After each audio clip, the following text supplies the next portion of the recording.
I propose today to give you some background about myself and my role. The Ismaili Imamate is a supranational entity, representing the succession of Imams since the time of the Prophet.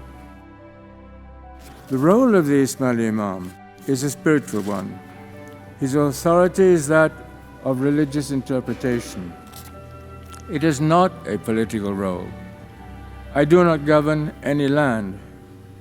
At the same time, Islam believes fundamentally that the spiritual and material worlds are inextricably connected. Faith does not remove Muslims or their Imams from daily practical matters in family life, in business, in community affairs. Faith, rather, is a force that should deepen our concern for our worldly habitat, for embracing its challenges, and for improving the quality of human life. The Muslim belief in this fusion of faith and world is why much of my attention has been committed to the work of the Aga Khan Development Network.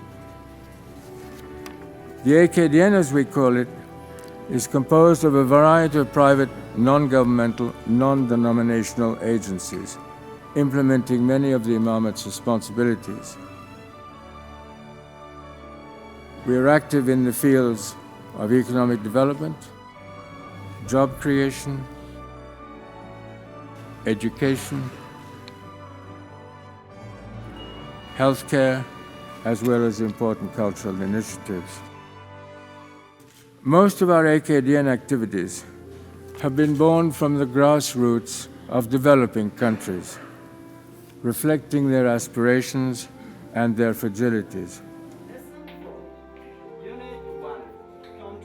Through the years, of course, this landscape has changed fundamentally, with the creation of new states like Bangladesh, the horrors of ethnic cleansing in Uganda, the collapse of the Soviet Empire, and the emergence of new countries with large Ismaili populations, such as Tajikistan.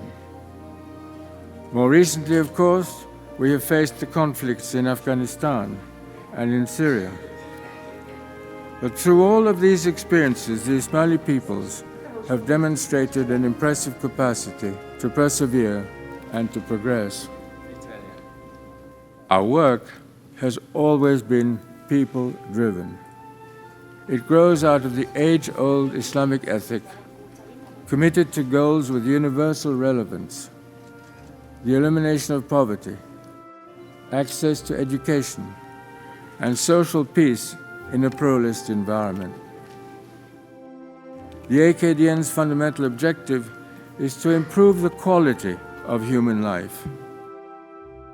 Against this background, let me move on to the broad international sphere, including the role of relations between the countries and cultures of Islam, what we call the Ummah, and non-Islamic societies.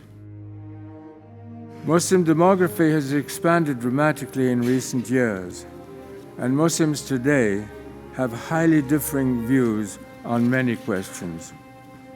Essential among them is that they do not share some common, overarching impression of the West. It has become commonplace for some to talk about an inevitable clash of the industrial West and Islamic civilizations.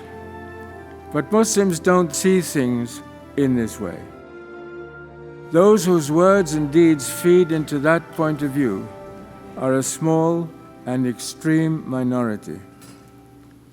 For most of us, it is simply not true.